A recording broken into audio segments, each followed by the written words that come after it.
Good morning, everyone. Welcome to today's Grand Rounds. My name is Alex Harris, and I'm one of the Grand Rounds co-directors, along with Drs. Rebecca Mula and Aditya Lati. If you want to contact us to meet with one of the upcoming speakers or to suggest a speaker, please write to us at grandrounds@nisbe.columbia.edu. Next week's Grand Rounds, June 5th, will be presented in person by Dr. Jared Young in honor of LGBTQ Pride Month. The title of his talk will be Utilizing Human-to-Animal Behavioral Paradigms to Uncover Neural Mechanisms Underlying Bipolar Disorder and Testing Potential Therapeutics. I said that all in one breath. We hope you will join us. We are pleased to announce the first installment of the new NISBE Human Research Protection Program Research Ethics Workshops for NISBE researchers and staff. The first workshop is on Thursday, May 30th. That's tomorrow. At 1 p.m. And the topic of this workshop is Therapeutic Misconception, the Boundary Between Research and Clinical Care, presented by Dr. Paul Applebaum. Attendance at HRPP's research ethics workshops is encouraged but not required. For additional information, please contact the NISBE HRPP team. Before we introduce today's speaker, I want to encourage everyone joining us on Zoom to post questions at any time during the talk using the Q&A feature, not the chat. If you are a trainee, please put the word trainee at the beginning of your question, as we would like to prioritize trainee questions both online and in person. You can also write "Can ask question myself" at the end of your question if you wish to ask your question yourself, which we encourage you to do. We will then promote you to panelists so you can ask your question directly to our speaker. Today, it's our great pleasure to have our very own Dr. Justin Richardson as the Dr. Irville and Helen McKinnon speaker. I would like to ask Dr. Deborah Cavanis, Associate Director of Residency Training and Directory of Psychotherapy Training, up to the stage to formally introduce the award.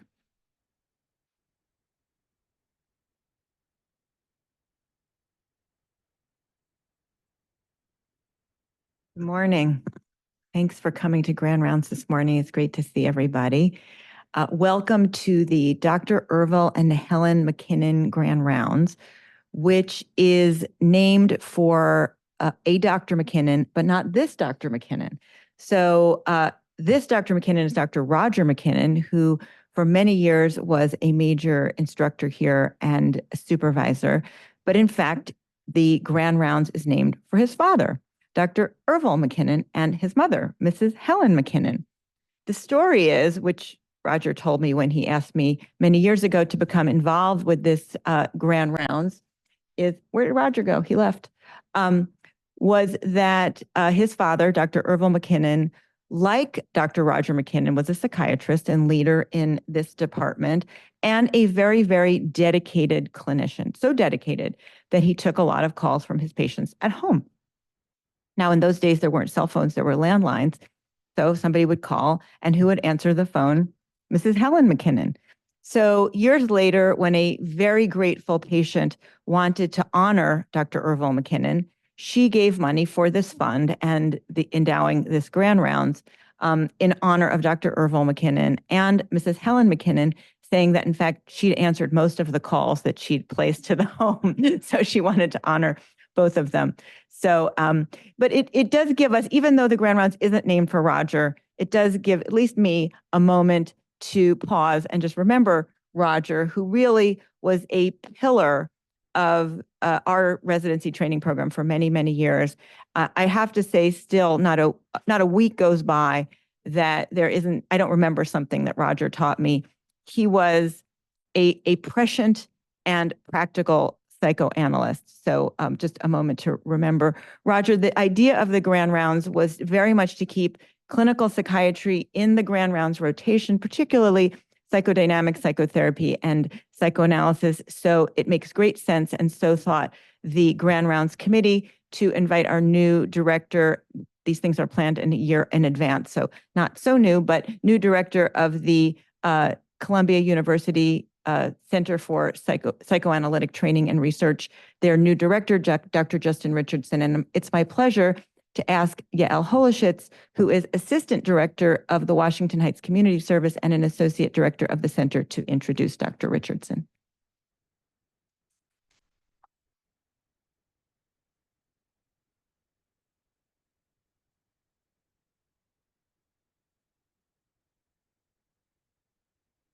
Good morning, everybody. It is my great pleasure to introduce Dr. Justin Richardson as today's Roger McKinnon Grand Round speaker. Dr. Richardson is Associate Clinical Professor of Psychiatry and Director of the Columbia University Center for Psychoanalytic Training and Research. Dr. Richardson received his BA, MA, and MD at Harvard University and completed residency at McLean Hospital, where he was chief resident. He joined Columbia as founder and director for 10 years of the Columbia Center for Lesbian, Gay, and Bisexual Mental Health and has been an integral part of the Columbia psychiatry community ever since. He's a highly regarded clinician, teacher, and scholar, and he's received countless awards for his academic work and his teaching, including the Roger McKinnon Award, the Irma Bland, and the Howard Clark Teaching Awards. I could rattle off the countless other awards he's received and the psychoanalytic scholarship that he's produced, and they're all extremely impressive. But I wanted to highlight a children's book that he wrote with his husband in 2005, his husband, Peter Parnell. The book is titled And Tango Makes Three, and it's the story of two male penguins who form a family with a baby named Tango. And it was inspired by a story of two male penguins who created a bond at the Central Park Zoo. It received a lot of acclaim and it won multiple awards, and it was published worldwide in 15 languages. But for several years, it was the single most banned and challenged book in the United States. And this experience inspired Dr. Richardson's national advocacy for First Amendment rights, which is a fight that he and his husband have recently taken to the federal courts of Florida. In preparing to introduce Dr. Richardson today, I looked at the Wikipedia page for this book, and it was really jarring to see the number of schools in our country that have banned tango from their libraries. To me, this book is emblematic of Dr. Richardson's enduring contributions and highlights some of his greatest strengths: his creativity and innovation, a trailblazing attitude, and his unwavering determination to do what's right.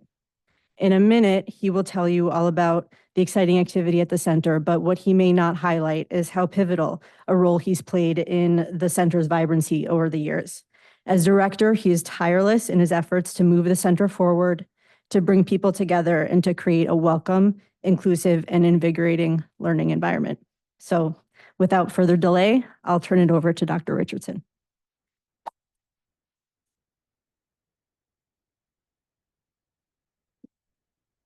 Hi, everyone.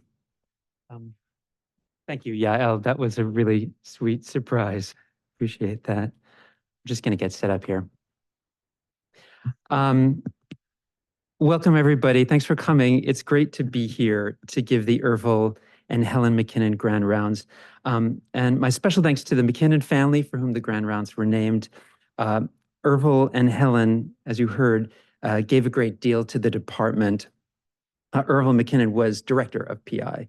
But no gift of theirs is more memorable than their son, who grew up playing in the corridors of the old building and became for more than a decade the director of Columbia Psychoanalytic. When Roger was 65 and director of the center, he was profiled in the New York Times Magazine. I don't know if anybody remembers that. The writer Elizabeth Stone described him this way, quote, "If you can imagine John Wayne in a blue suit playing a psychiatrist, you begin to get the feel of McKinnon." I didn't train under Roger, but I learned about him from my residents who did. My first resident here was, when I was a new attending, was Jay Gingrich. And I remember the fear in Jay's eyes when he spoke of Roger. Stone went on, quote, "He once told me that since warmth wasn't his greatest strength, he had to find something else. Brilliantly honed insight seemed to suffice," end quote. The Roger is gone, but his contributions to psychoanalysis at Columbia remain. So too do those of our more recent past directors who succeeded him, Bob Glick, Eric Marcus, and Susan Vaughn. A great deal of what I'll be sharing with you today is the result of their leadership. So a deep bow to them. I'm still waiting for Big Pharma to get behind psychoanalysis. Until then, I have no financial disclosures. I have 3 learning objectives for today, but overall, I'd like to give you a peek into where psychoanalysis is and where it's heading, and to do so through the lens of one psychoanalytic institute, ours. In that way, I'll get to introduce you to your colleagues at the center whom I think you'd like to meet. Talking about their work means I'll be speaking about teaching, immigration, authoritarianism, love, and poetry. First, our mission. The center was founded in 1945 as a clinic. We're not a clinic anymore. We are a school, and our goal is to promote the health of individuals, families, and communities by providing the highest caliber training to a diverse group of clinicians in psychoanalytically informed treatments, advancing our understanding of the mind, human relationships, and society, and bringing analytic ideas to our professions and to the world. Our core commitments include the promotion of analytic inquiry, curiosity, and humility, the critical and creative study of an evolving and broad range of theoretical approaches, and the foundational importance of building belonging among all our members through the ethical practices of equity and inclusion. Here's our senior leadership team. All these individuals are associate directors of the center, and they chair our main divisions. Shirin Ali, Yael Halashitz, and Alicia Rojas are our chairs of training. Eve Caligore chairs our psychotherapy division. Pamela Mearsan chairs our child division. Aaron Relaford chairs our division for diversity, equity, inclusion, and belonging. And Barry Stern chairs our psychology division. And these are the members of our executive committee, 50 individuals who chair our divisions, committees, and programs, and represent our faculty and trainees. These are the people who keep the lights on at the center. All in all, our center boasts roughly 125 faculty members serving the educational needs of a little over 100 trainees at any given time. That's a pretty good teacher-student ratio, and it reflects just how much one-on-one teaching it takes to train a psychoanalyst or an advanced psychotherapist. More than that, it speaks to the extraordinary amount of volunteerism that powers the center and our 12 training programs. Everything that you'll hear about today is a product of their energy and creativity. I'm going to aim to give you a representative sample, but not a comprehensive one. So my apologies to those whose contributions I don't mention. If we needed more proof that diversity drives innovation, the center would be happy to provide it. Our members' backgrounds, identities, and beliefs are widely divergent. There have been times in the past when those differences exerted a centrifugal force that some feared would pull us apart. These days, they're propelling us forward in exciting new ways. This is Margaret Morgan Lawrence in the center with her husband and their children, and Viola Bernard, her mentor and a founder of the Columbia Psychoanalytic Center. Margaret was a pioneering and iconoclastic child psychiatrist. She died 5 years ago at the age of 105. She came to Columbia after her undergraduate years at Cornell, where as the only Black undergraduate in her class, she was not allowed to live in the dormitory. Instead, she worked as a live-in maid for white families, doing the wash, serving meals, and sleeping in an unheated attic. Her aunts in Harlem sent her a raccoon coat for warmth. She was denied admission to Cornell Medical School. The dean told her that they had once admitted a Black student 25 years earlier, and it didn't work out. That student had died of tuberculosis. But PNS accepted Margaret, and after her graduation, Viola Bernard encouraged her to train in psychoanalysis. She joined our center in 1946, which was our second entering class, and her experience was, as you might imagine, mixed. Shandor Rado, the founding director of the center, was skeptical of her readiness for graduation and tried to delay it. But she was indomitable, and she had her supporters, including Benjamin Spock. And so Margaret Morgan Lawrence became the first Black psychoanalyst in America. To honor her legacy and encourage others to follow, in 2020, the center created a scholarship in her name for Black candidates. We're delighted to have Dr. Lorraine Lothwell as the center's first Margaret Morgan Lawrence Scholar. Susan Vaughn led this effort, maybe in part because she had a sense of what it was like to be the first as well. After our faculty member Richard Isay threatened to sue the American Psychoanalytic Association, APSA, over their refusal to admit gay candidates, Columbia was the first APSA institute to accept a queer trainee. That was Susan. The year was 1992. In honor in her honor last year, we created a scholarship for LGBTQIA candidates at this center. Teaching about identity from a dynamic perspective is very much on our faculty's minds. Our curriculum co-chairs bring this lens to their work, not only ensuring that we teach courses that take aspects of diversity as their focus, but more broadly, in rethinking how we teach psychoanalytic theory, what topics we emphasize, and what voices we do and don't include throughout our program. Of course, you can see that effort as well in the revision of Cabanis et al.'s formulation book by a consortium of authors, including 10 center faculty members. It was a major advance in the history of the center when in 2021, our faculty and candidates of color formed a coalition with the mission to provide a safe space for analysts and trainees of color to gather, to act as the racial conscience of our center community, and to contribute to scholarship in the field. And faculty member Erin Hyun has been a leader of the coalition from its inception.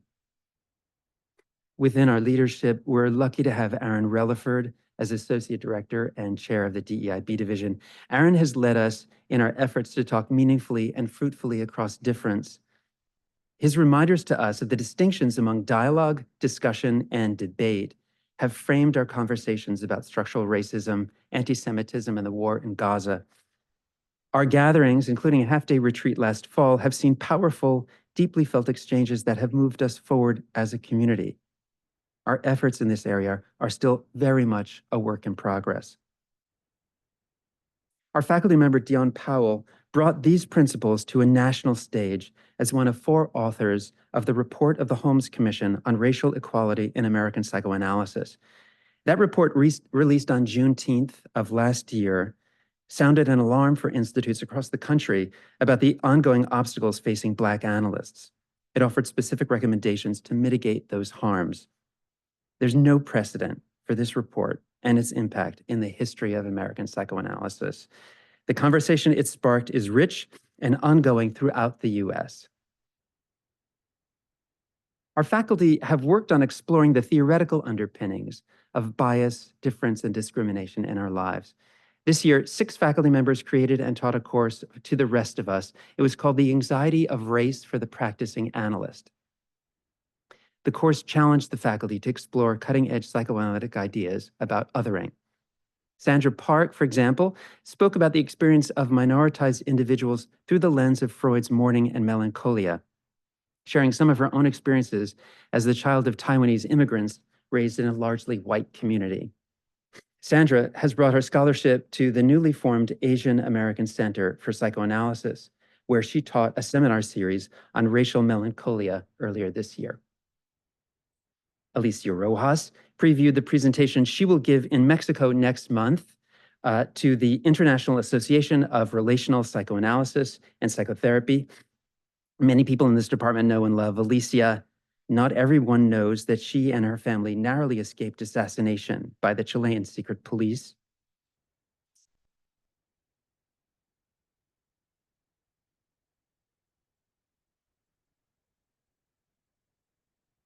And that she spent the first years of her life on the run. Alicia draws on that experience in writing about the psychological impact of the widespread political terror of the violence in 20th century Latin America. Contemporary psychoanalytic thought is growing through work like this, by incorporating the insights and perspectives of analysts whose identities were previously marginalized. By reflecting on and sharing their own personal experiences, analysts like Sandra and Alicia are pushing our theory forward. That these ideas have been welcomed is certainly a product of the racial reckoning in the US of the last several years. It's also the result of important shifts in our theory, developments that have become more firmly established in recent years at our center and throughout American psychoanalysis. The relational turn is how we refer to the movement in psychoanalysis around the turn of the 21st century that's played a major role in propelling these changes. Psychoanalysis has moved from a classical notion of seeing ourselves as objective observers of our patients to recognizing that we are participants immersed in an interpersonal field that brings together 2 minds, one of them being ours. This perspective radically challenged our sense of what we know as clinicians and how we know it. And in doing so, it brought about significant modifications in clinical technique, including how much of ourselves, our emotional responses to our patients, and our own reverie we bring to a session. Now, when these ideas first arrived at the center, they met with a concern that relational theory was opening the door to analysts shedding their professionalism and playing fast and loose with patients. Relational analyst Jody Davies spoke at the center in the aughts. I was there, and I would say that her reception wasn't as hostile as the one Donald Winnicott got in 1968 when he spoke at the New York Psychoanalytic and went back to his hotel to have a heart attack. But it wasn't warm. Yet encounters like that sophisticated our thinking, and gradually it became widely recognized that the relational perspective can actually promote a deeper level of curiosity and scrutiny of the technical choices we make, what we say and what we don't say when we're conducting a treatment.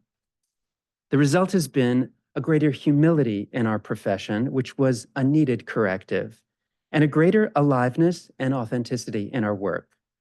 Our faculty member, Tony Bass, a founder and principal scholar of the Relational School, has written and taught a good deal recently about the technical implications of appreciating the inherent mutuality in analysis. One of these being that quite often, for a patient to change, the analyst must also change. This is an idea that you still won't hear discussed at some other psychoanalytic institutes. But in a recent paper in the Journal of the American Psychoanalytic Association on analytic intimacy, faculty member Stan Cohen illustrates it beautifully. He tells the story of a deeply inhibited analysand, long deprived of love, who grew through her analysis to the point of asking him to run away with her.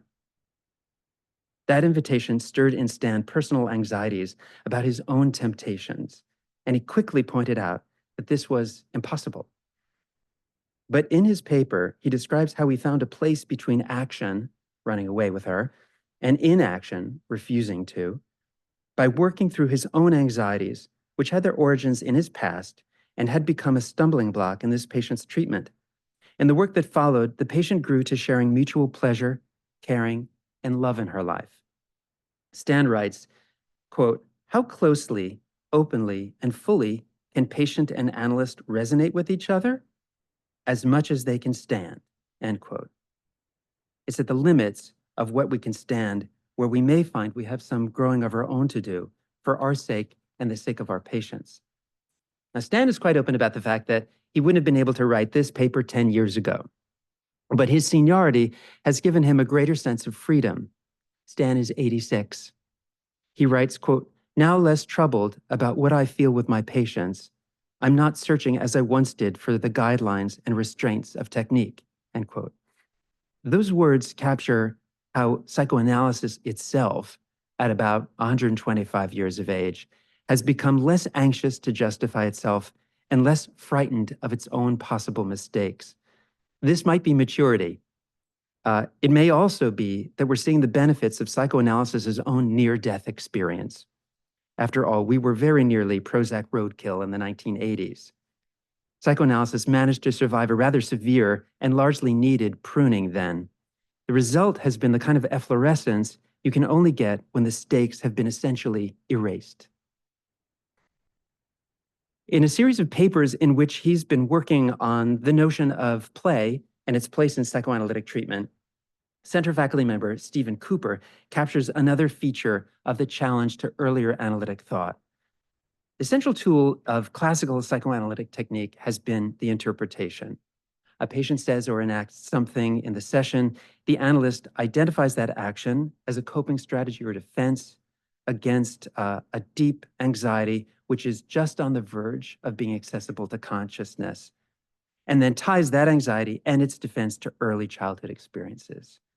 Explaining leads to insight, leads to change. Now, this sort of interpretation is foundational to analytic work and remains important, but possibly because interpretation has been so thoroughly investigated, these days psychoanalytic theory has been much more interested in drivers of change in analysis that aren't based on explaining, but rather on other, perhaps more shadowy aspects of the patient's experience in the room. This is described as a shift in emphasis from the epistemological to the ontological, which is maybe more simply stated as a shift in our theories of cure from an emphasis on learning to one on experiencing. Contemporary theory is especially interested in how the experiences we provide our patients yield growth, our holding, containment, lending our mental capacities to metabolize affects, etc. Analytic scholarship is reaching to describe aspects of the clinical encounter that are enigmatic, paradoxical, and less well captured in the declarative language of a classical interpretation.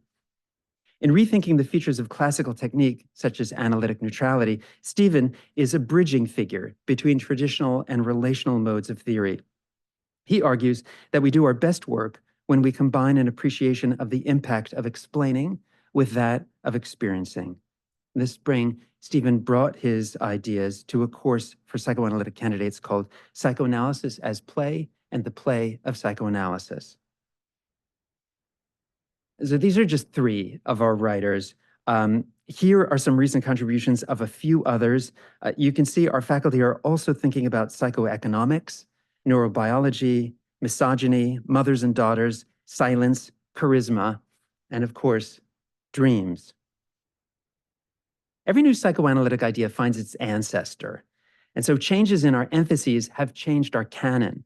A relational interest in mutuality has brought to the fore the work of Freud's collaborator, Sándor Ferenczi, whose posthumously published diaries have been a particular focus of Tony Bass's work. That's him in the upper right-hand corner. Interest in non-interpretation-based mutative factors in analysis has made Winnicott an even more central figure, especially in the work of Stephen Cooper. And Wilfred Bion, in the Tux, whose writing on the capacity of the parent's mind to aid the child in metabolizing unformulated experience was long regarded as somewhat spooky by psychoanalytic candidates, has become much more mainstream. So too has the notion, so too has the French theorist Jean Laplanche in the middle. Laplanche turned on its head Freud's notion of the unconscious as harboring inborn sexual urges, arguing instead that children acquire that unconscious content through contact with their parents. Parents' own sexuality is unconsciously communicated and takes up residence as a deeply enigmatic message in the child's mind. Our faculty at Columbia has played a special role in bringing Laplanche's thinking to the fore in the US. And then there's Frantz Fanon, the upper left-hand corner, an Afro-Caribbean psychiatrist born in Martinique. Fanon was a Pan-Africanist, Marxist, and a pioneering anti-colonialist. He was once a very famous thinker. Sartre wrote the preface to his book, The Wretched of the Earth. But his work was largely ignored by analysts until quite recently. Fanon died at the age of 36 of leukemia, so he didn't have a chance to elaborate his ideas.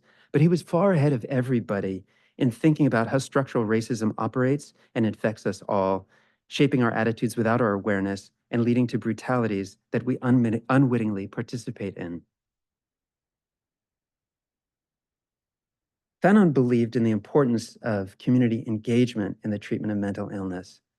Community psychoanalysis is another new idea that has old roots. Remember our faculty member, Viola Bernard, who mentored Margaret Morgan Lawrence. Well, in addition to being a founder of the Psychoanalytic Center, Bernard founded this department's division of community and social psychiatry, and she directed it from 1956 to 1969. The truth is that public psychiatry and psychoanalysis had a long marriage before they went their separate ways. And there are many here at the center who are eager to get them back together. Members of our faculty and trainees are urgently concerned with the psychological impact of large social forces and have begun to bring an analytic perspective to helping communities in crisis and those suffering chronic strain, such as poverty and racism. As you probably know, since the Taliban seized power in 2021, Afghanistan has prohibited the education of girls beyond the age of 11. In response, the Asian University for Women in Bangladesh committed to educating hundreds of Afghan girls. Our faculty member, Mona Jain, was moved by their struggle to learn while coping with traumatic dislocation. So she devised a pilot intervention involving peer groups where students can identify shared stresses, coping strategies, and points of resilience. Her approach doesn't impose an agenda on these group sessions. Instead, it allows for a group reflective process to unfold. Mona hopes that the groups will help students manage their anxieties and losses together. Talia Hotzor is chair of our parent-infant psychotherapy program. She's brought her work to a shelter for migrant families in Queens, where the international organization Safe Spaces for Children has opened a playroom. Talia meets once a week with mothers who've become the caregivers and teachers of the children in the playroom. She leads the discussion group where she helps them process their traumas and understand the children's emotional needs. She believes the listening and reflection that she brings helps the adults cope with their struggles and then, in turn, offer comfort to the children. Over the past year, Talia has watched anxious, grieving children recover their ability to play. And both Mona and Talia's interventions draw on evidence-informed approaches to intervening in group trauma by promoting calm, a sense of self and collective efficacy, and connectedness. At the same time, they ask psychodynamic questions about therapeutic action. What do we as analysts think is healing? And some possibilities include being recognized in negative self states, negotiating ruptures, the notion that it may be possible for a group to contain memories and associated affects that would be hard for one person to hold, or that perhaps collective witnessing is essential for healing. These same principles underlie the Community Center for Mental Health and Resilience, opened by faculty member Jillian Stile this past January in Fursi, Haiti. Jillian's remarkable achievement there is fueled by her ongoing collaboration with the Harvard program in refugee trauma. The growing interest in how social forces shape our inner worlds, even as they're refracted by our early experience and unconscious systems of meaning, has been described as the social turn in psychoanalysis. This is a movement that has been blossoming internationally, and it's very much at home here at Columbia. This past March, we co-sponsored a conference on the topic in Washington, D.C. with keynote speaker Jamie Raskin. Meanwhile, in Brooklyn, Chris Hughes, a founder of Facebook, who himself experienced the value of psychoanalysis, has created the Foundation for Community Psychoanalysis. Our faculty member, Ben Kafka, serves on their board. It's that foundation's hope to make depth treatments more widely available. We're especially proud of our candidate, Jose Sanchez Cruz, who last month was awarded the Foundation's first 2-year fellowship in community psychoanalysis. These clinicians are working creatively to bring the benefits of an expensive, time-consuming, and labor-intensive treatment to those who simply can't access it as it's traditionally delivered. A 4 times weekly individual treatment that lasts several years is obviously hard to scale. Another approach, of which our faculty have been in the forefront internationally, has been to devise focused, shorter-term treatments derived from the analytic model of the mind and drawing on analytic techniques. This very week, our faculty member, Barbara Milrod, is training 195 Russian and Ukrainian-speaking clinicians in Europe to provide trauma-focused psychodynamic psychotherapy, or TFPP, to refugees of the war in the Ukraine. Barbara developed this brief dynamic treatment with co-authors Fred Bush and Mariamne Singer. It derives from their earlier panic-focused psychodynamic psychotherapy. TFPP has been demonstrated to improve patients' ability to tolerate, understand, and manage intense, unanticipated emotions. Barbara is leading ongoing trials using TFPP in people living with HIV and those diagnosed with PTSD. Co-chair of the center's child division, Tim Rice, along with his colleague Leon Hoffman, has likewise developed a novel treatment for children ages 5 to 12 who present with disruptive behaviors and emotional dysregulation. Regulation-focused psychotherapy for children is a manualized, time-limited, dynamic intervention. Through 16 sessions of play therapy and several parent meetings, the clinician communicates that all behavior, even disruptive behavior, has meaning in the service of emotional and behavioral dysregulation. Tim and colleagues hypothesized that their treatment leads to a decreased need to act on distressing emotions and an increased ability to tolerate and talk about the feelings that previously needed to be warded off. The treatment has been shown to significantly reduce symptoms of oppositional defiant disorder in children after 10 weeks. Tim and his co-authors received APS's 2024 Scientific Paper Prize for the publication of the randomized controlled trial of the treatment. In 2022, Fred Bush published his textbook on problem-focused psychodynamic psychotherapy. His treatment also aims to be scalable and exportable, using language accessible to clinicians without psychodynamic expertise and limiting treatment length. Treatment may last up to 24 sessions, but the therapy is adaptable to briefer interventions that can be provided in public health settings. Transference-focused psychotherapy, or TFP, is probably the most established of these targeted manualized treatments to grow out of psychoanalysis and the center. Developed under faculty member Otto Kernberg's leadership as a treatment for borderline personality organization, TFP has been shown in randomized controlled trials to be effective in female patients with borderline personality disorder across multiple outcomes, reducing suicidality and hospitalizations and improving interpersonal functioning. TFP has been shown to be superior to DBT in reducing impulsivity, irritability, and interpersonal aggression. Patients receiving TFP have also been shown to move from an insecure to secure attachment style and to show increased reflective functioning after 1 year of treatment. The treatment has been extended in the last few years to patients with narcissistic personality disorder and to adolescents. The hypothesized mechanism of TFP is increased affect regulation through increased mentalization, that is, enlarging the patient's capacity to put their own affective arousal into a more benign and broader contextual understanding of self and others.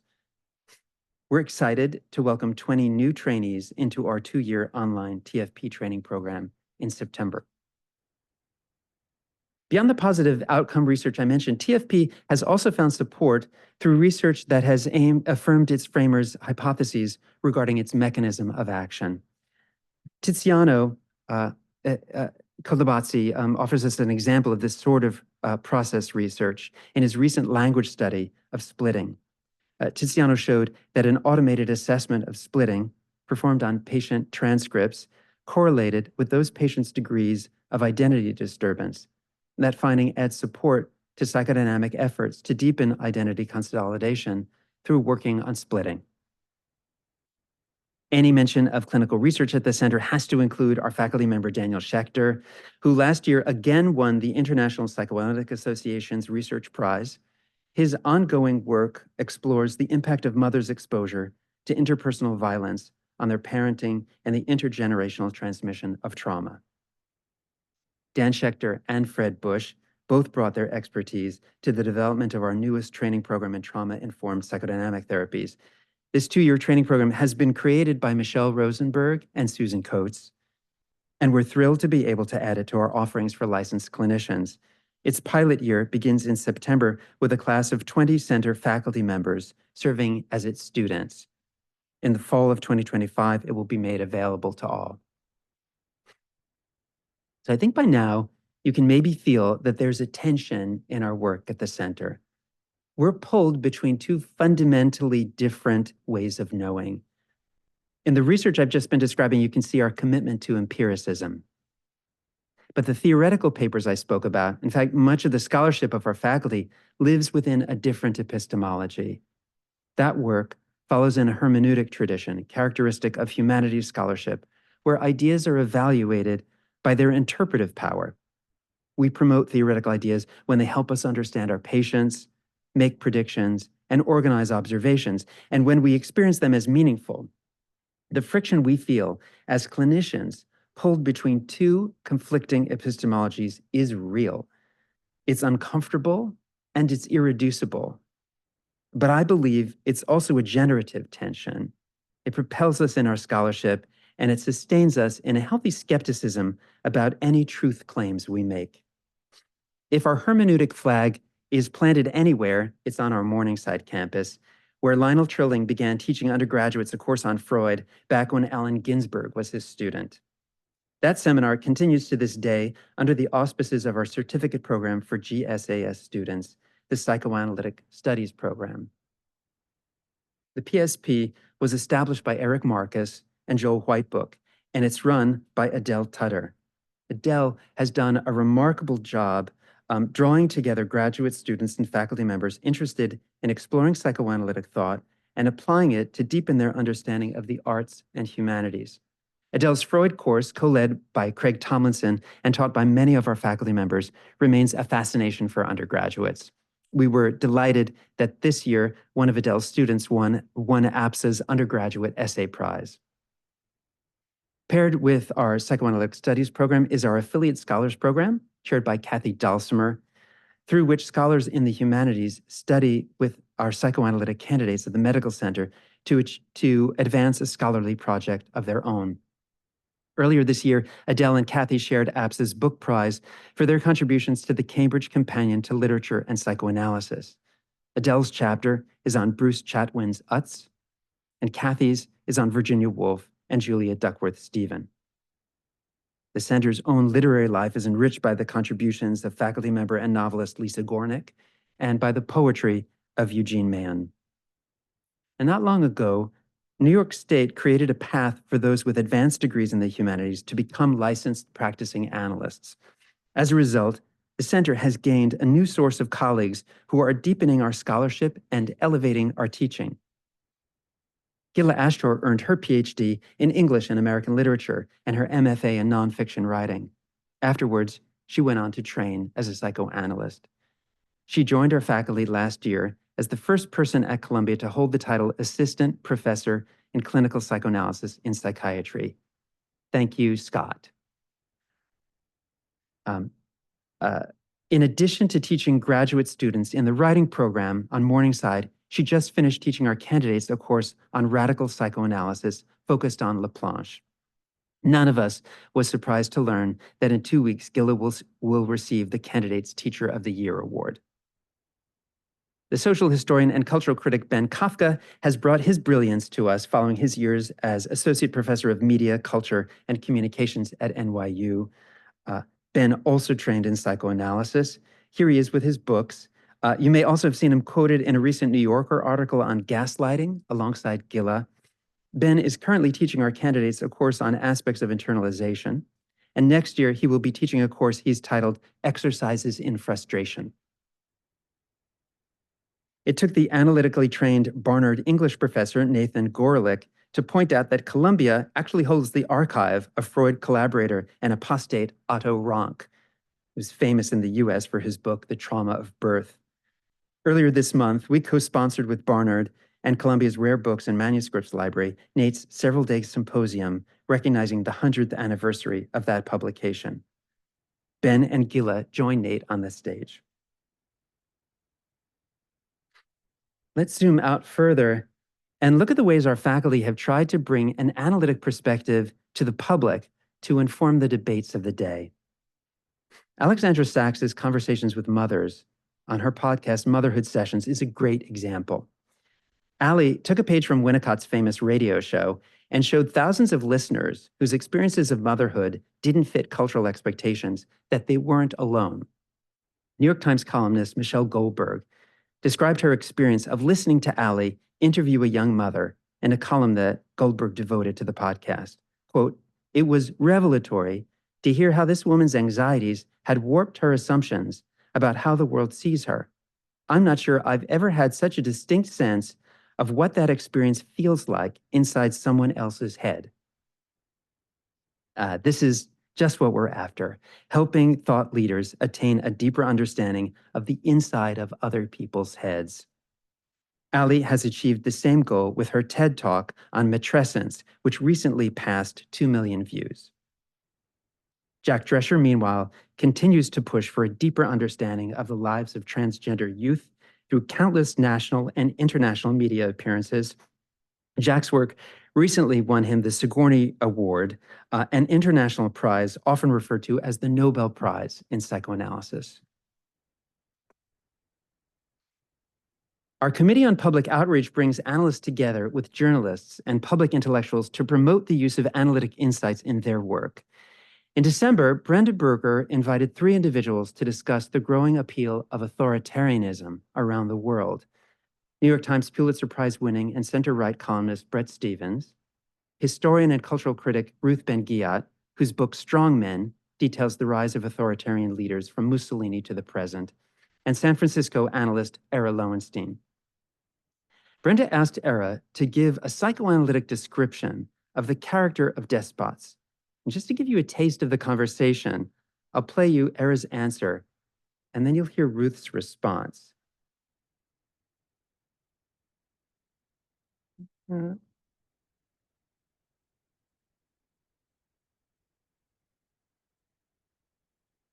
Look at authoritarian as malignant narcissist. And what we mean by that, that they're very aggressive people, but they're comfortable with their aggressions. They're not like some of us feel angry or aggressive, but we have some inhibition. They tend to enjoy hurting, demeaning, and humiliating other people. And they also tend to be paranoid. So when we're thinking about paranoia, I can imagine that when Trump, you all notice that when Trump described his opponent, it's exactly what he does. So lately he talked about this, he's going to go after the thugs. Well, who is a thug? He himself is a thug.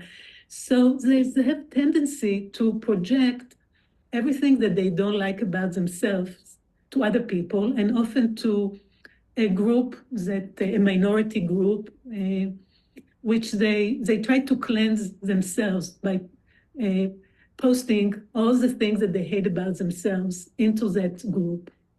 The other things that it's kind of so interesting, because once you learn about authoritarian, you realize that Trump is just one of many. So they're very grandiose and inordinately self-centered.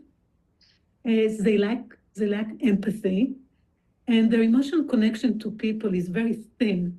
They easily feel hurt and injured, and they cannot stand criticism. Therefore, they surround themselves with people who agree with them and idealize them. The other thing is that their thinking, it's not really thinking, it's a very formulaic kind of, they use slogans and cliches. And internally, we think about them as people who are quite empty. They feel this emptiness and boredom. So they have to fill this emptiness with constant action and kind of manic style.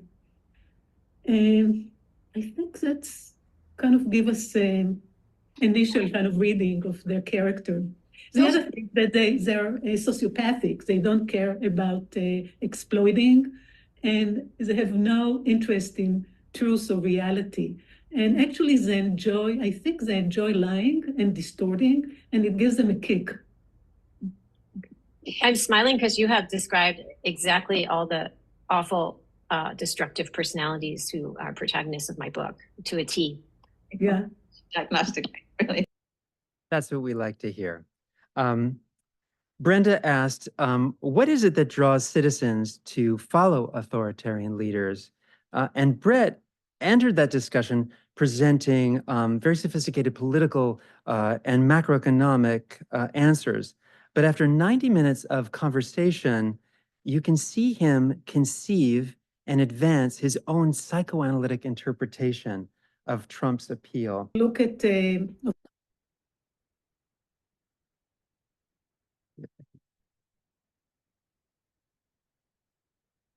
what the chief intoxicant is the release from shame.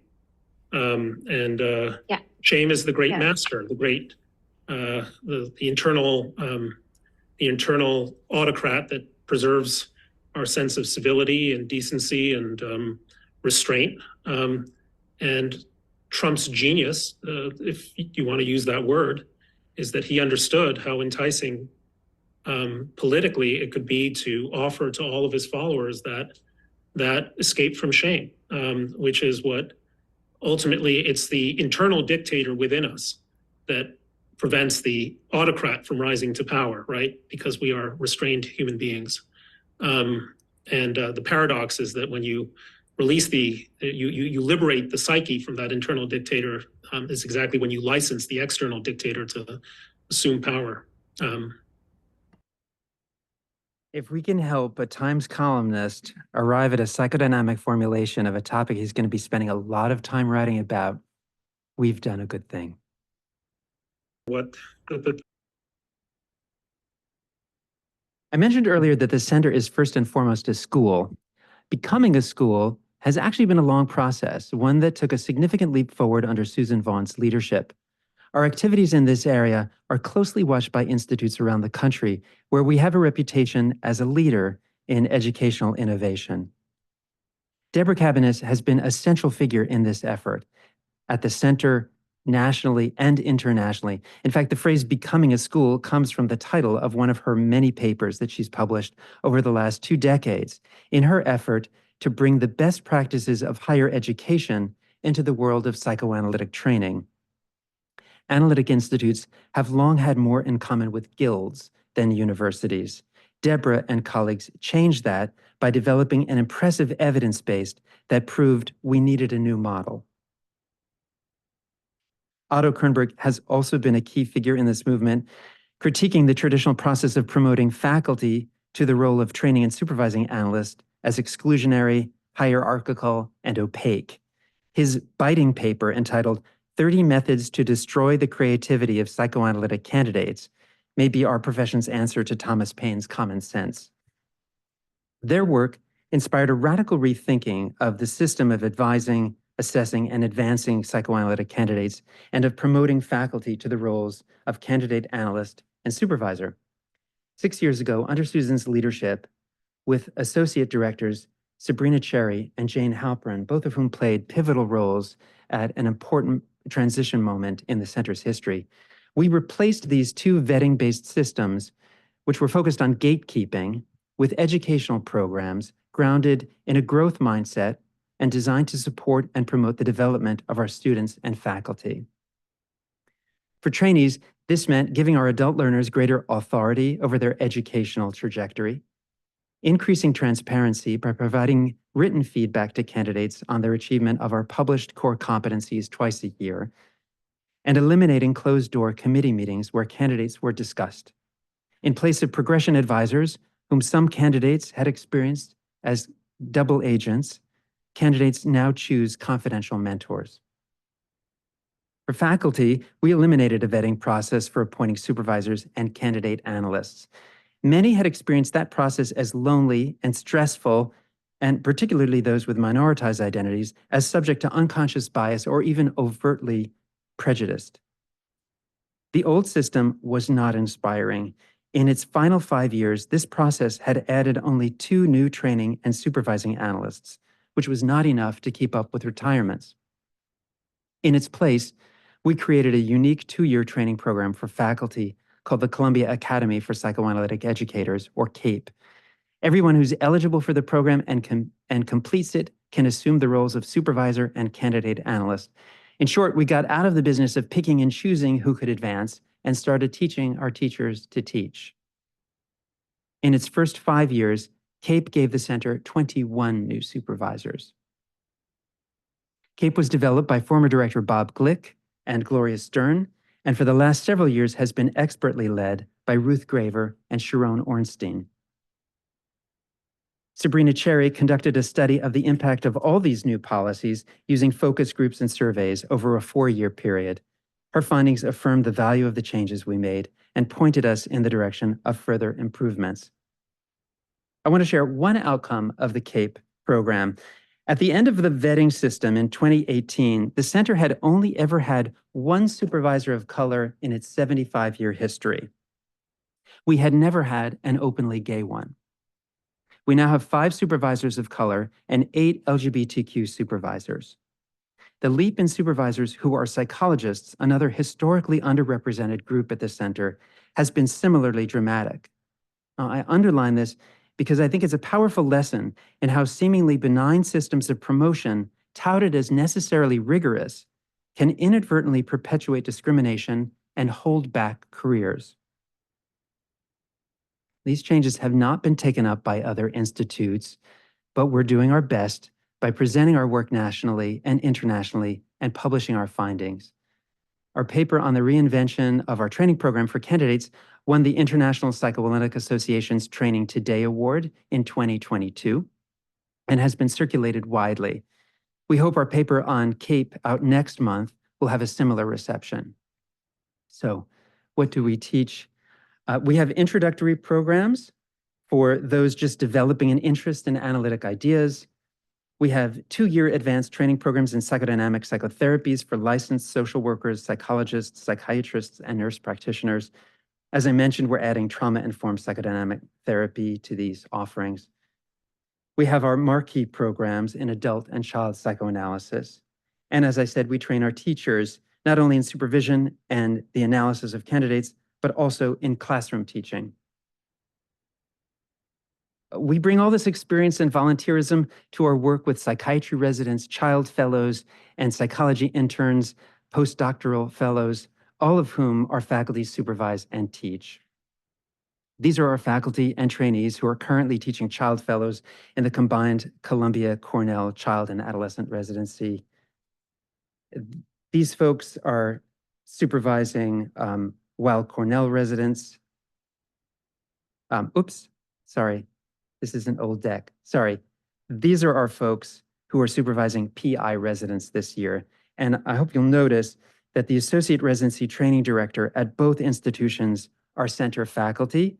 The Associate Residency Training Director at Mount Sinai is also a center graduate, although on a much smaller scale, our faculty supervise residents at Sinai, Einstein, and NYU as well. And under the leadership of Yael Holishitz, the center continues its years-long work providing the entire psychodynamic training component of the Creedmoor residency, including all classes and supervisions. Almost every year, our faculty are recognized nationally for their contributions to teaching clinicians outside the center. None of what I've described today would be possible without the support that the department has shown this center. On behalf of everyone at the center, I want to offer my sincere thanks to the folks who support us, Melissa Arbuckle, Scott Stroop, and Amy Friedman. Thank you, Blair Simpson, Jeremy Veenstra, Vanderweel, and welcome back, Josh Gordon. At VPNS, sincere thanks to Yoni Amiel, Monica Lipson, Spen Bennett, and Dee Rice. And as always, thank you to our phenomenal administrative team, Program Manager, Madrid Poltney, and Program Coordinator, Chris Doherty. Okay, I'm going to break a rule that I made for myself. When I sat down to plan this talk, I promised myself that there were 2 things I wasn't going to do. I wouldn't show you a New Yorker cartoon because you expected that. And I wouldn't quote Freud because same, but I'm quoting Freud. Earlier this year, we were sort of half seriously looking for a motto for the center and naturally pulled up a bunch of Freud quotes. And there were plenty of great ones. Of course, though, for a motto, we thought we could probably do better than Columbia Psychoanalytic, turning your hysterical misery into common unhappiness. But I found one quote that I liked. It's from a letter that Freud wrote to his then girlfriend, Martha Bernays, when he was courting her. When we share, he wrote, that is poetry in the prose of life. Although the center doesn't need a motto, I think we couldn't do better than poetry in the prose of life. That phrase captures the very best of what happens in our classrooms and in supervision and in those moments with our patients that keep us in this humbling profession. And if in some small way the center and psychoanalysis brings poetry to the prose of psychiatry, then I think that's pretty good. 30 years ago, Roger McKinnon was quoted in the New York Times saying, I can't do Roger's voice, I'm sorry. Quote, I tell residents that if they don't want to be replaced by a pill, they better learn something pills won't do for a long time. There will always be need for the healing of the soul. Whether it stays in psychiatry is quite another matter. And that's Roger. I don't think Roger's listening, but if he were, I hope that he'd feel that the poetry of healing is still very much at home in the halls where he grew up. Thanks very much.